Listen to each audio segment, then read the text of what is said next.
আসসালামু আলাইকুম। Basic study ABC চ্যানেলে এবং পেজে সবাইকে স্বাগতম। আশা করি সবাই ভালো আছো। যারা গণিতে খুব দুর্বল এবং চাকরি প্রার্থীদের জন্য এই ফ্রি কোর্সটি খুব গুরুত্বপূর্ণ। আজকের টপিক লাভ ও ক্ষতি এর দ্বিতীয় ক্লাস।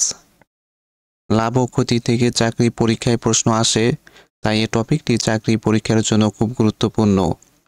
তাই আর বেশি কথা না বলে মূল টপিকে চলে যাই। আজকের টপিক লাভ ও ক্ষতি এর দ্বিতীয় ক্লাস। প্রশ্ন: একটি কলম 270 টাকায় বিক্রি করাতে 10% ক্ষতি হয়, কলমটির ক্রয়মূল্য কত? একটি কলম 270 টাকায় বিক্রি করাতে 10% ক্ষতি হয়, কলমটির ক্রয়মূল্য কত? আমাদেরকে কলমটির ক্রয়মূল্য বের করতে হবে। আমরা জানি ক্রয়মূল্য সমান সমান বিক্রয় মূল্য গুণন শতকরা 100 ভাগ শতকরা 100 থেকে যোগ বা বিয়োগ। কলমটির ক্রয় মূল্য সমান সমান বিক্রয় মূল্য 270 টাকা, 270 নিচে আসলো, গুণন শতকরা 100 নিচে আসলো, ভাগ শতকরা 100 থেকে যোগ বিয়োগ। প্রশ্নে ক্ষতির কথা উল্লেখ আছে, তাই শতকরা 100 থেকে 10% বিয়োগ করতে হবে।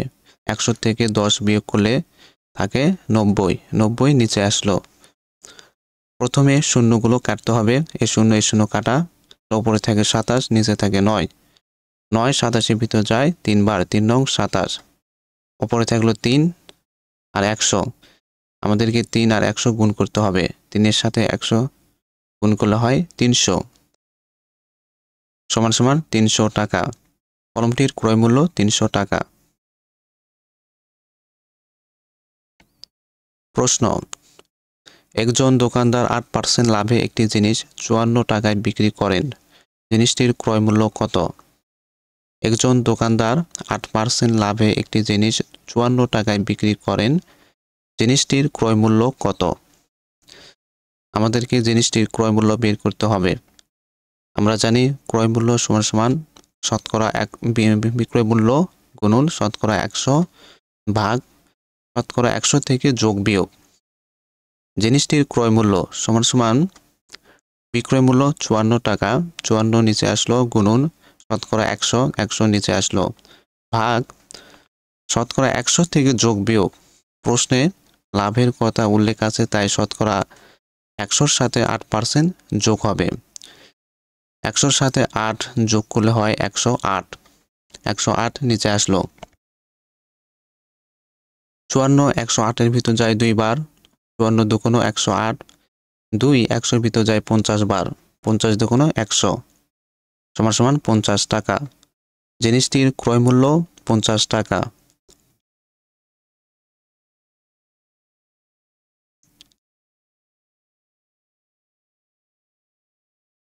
প্রশ্ন: একটি কলম 190 টাকায় বিক্রি করাতে 5% ক্ষতি হয়, কলমটির ক্রয় মূল্য কত? একটি কলম 190 টাকায় বিক্রি করাতে 5% ক্ষতি হয়, কলমটির ক্রয় মূল্য কত? আমাদেরকে কলমটির ক্রয় মূল্য বের করতে হবে।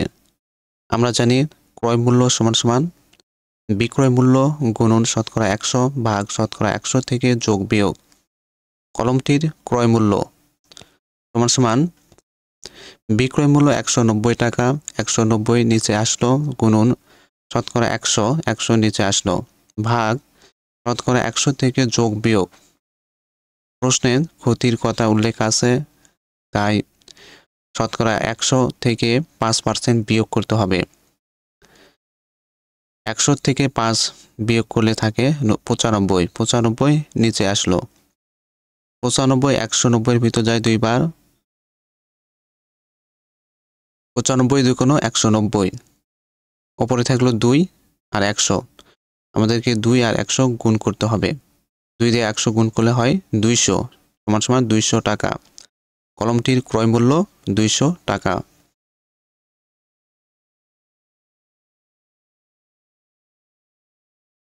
প্রশ্ন: একটি জিনিস 60 পয়সায় বিক্রি করায় 20% লাভ হয়, এর ক্রয় মূল্য কত? একটি জিনিস 60 পয়সায় বিক্রয় করায় 20% লাভ হয়, এর ক্রয় মূল্য কত? আমাদেরকে ক্রয় মূল্য বের করতে হবে।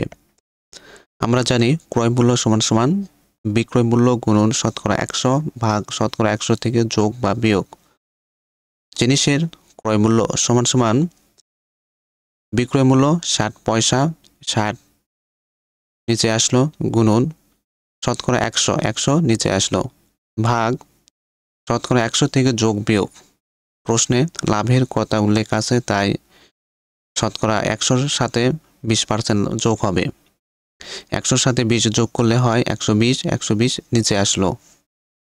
প্রথমে শূন্যগুলো কাটতে হবে, এই শূন্য কাটা। উপরে থাকলো 6, নিচে থাকলো 12। 6 12 ভিতর যায় 2 বার, 6 দুগুণে 12, 2 100-র ভিতর যায় 50 বার, 50 দুগুণে 100, তার সমান সমান 50 পয়সা। জিনিসের ক্রয় মূল্য 50 পয়সা। প্রশ্ন, 180 টাকার একটি দ্রব্য ক্রয় করলে যদি 15% কমিশন বা ছাড় বা বাট্টা পাওয়া যায়, তবে উক্ত দ্রব্যটি ক্রয় করতে কত টাকা লাগবে? 180 টাকার একটি দ্রব্য ক্রয় করলে যদি 15% কমিশন বা ছাড় বা বাট্টা পাওয়া যায়, তবে উক্ত দ্রব্যটি ক্রয় করতে কত টাকা লাগবে? প্রথমে আমাদেরকে কমিশনের টাকা বের করতে হবে। এরপর কমিশনের টাকা থেকে মূল টাকা অর্থাৎ 180 টাকা থেকে বিয়োগ করতে হবে, তাহলেই দ্রব্যটি ক্রয় করতে কত টাকা লাগে সেটি বের হবে। কমিশন পাওয়া যায় সমান সমান 180 গুণন পার্সেন্টেজ এর সংখ্যা হলো 15 ভাগ শতকরা 100। প্রথমে শূন্যগুলো কাটতে হবে, এই শূন্য কাটা যায়, তাহলে উপরে থাকলো 18, নিচে থাকলো 10। 10 18-র ভিতর যায় না, 10 15-র ভিতরও যায় না, তাই এমন একটি সংখ্যা নিতে হবে যে সংখ্যা দ্বারা দুইটি সংখ্যাকে কাটা যাবে। যদি 5 নেই, 5 দুগুণ 10, 3 5 15, 5 নিলে দুইটি সংখ্যাকে কাটা যায়, তাই 5 নেওয়া সঠিক হয়েছে। তাহলে সংখ্যা থাকলো নিচে 2, উপরে সংখ্যা থাকলো 3।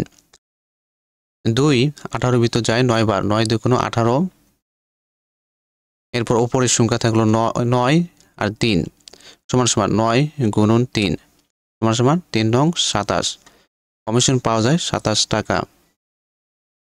এরপর 27 টাকাকে 180 টাকা থেকে বিয়োগ করতে হবে। অতএব দ্রব্যটির ক্রয় করতে টাকা লাগবে সমান সমান মূল টাকা 180, দ্রব্যটির মূল টাকা 180 নিচে আসলো, বিয়োগ কমিশন পাওয়া যায় 27 টাকা, 27 নিচে আসলো, সমান সমান 7 আছে 10 মিলতে 3 হাতে পড়ে 1, 2 এর সাথে হাতের 1 যোগ করলে 3, 3 আছে 8 মিলতে 5, 1 নিচে আসলো, 153 টাকা। দ্রব্যটি ক্রয় করতে টাকা লাগবে 153 টাকা। প্রশ্ন, আয়ান সাহেব একটি মোবাইল সেট পি টাকায় বিক্রয় করে X% লাভ করেছেন। তিনি মোবাইল সেটটি কত টাকায় ক্রয় করেছিলেন? আয়ান সাহেব একটি মোবাইল সেট পি টাকায় বিক্রয় করে X% লাভ করেছেন। তিনি মোবাইল সেটটি কত টাকায় ক্রয় করেছিলেন? আমাদেরকে বের করতে হবে জিনিসের ক্রয় মূল্য। আমরা জানি ক্রয় মূল্য সমান সমান বিক্রয় মূল্য গুণন শতকরা 100 ভাগ শতকরা 100 থেকে যোগ বা বিয়োগ। মোবাইলের ক্রয় মূল্য সমান সমান বিক্রয় মূল্য পি টাকা, পি নিচে আসলো, গুণন শতকরা 100 নিচে আসলো, ভাগ শতকরা 100 থেকে যোগ বিয়োগ। প্রশ্নে লাভের কথা উল্লেখ আছে, তাই শতকরা 100-র সাথে X% যোগ হবে, তাহলে শতকরা 100 নিচে আসলো, যোগ X নিচে আসলো, সমান সমান পি 100-র সাথে গুণ হবে, তাহলে 100 পি নিচে আসলো, ভাগ 100 যোগ X নিচে আসলো। আমাদের উত্তর 100 যোগ X। ভাগের 100p অংশ। আজকের টপিকের আলোচনা এই পর্যন্তই শেষ। আমাদের এই টপিকের তৃতীয় ক্লাস দেখার জন্য সবাইকে আমন্ত্রণ রইল। আর যদি অঙ্কটি ভালো লাগে তাহলে অবশ্যই লাইক এবং শেয়ার করুন।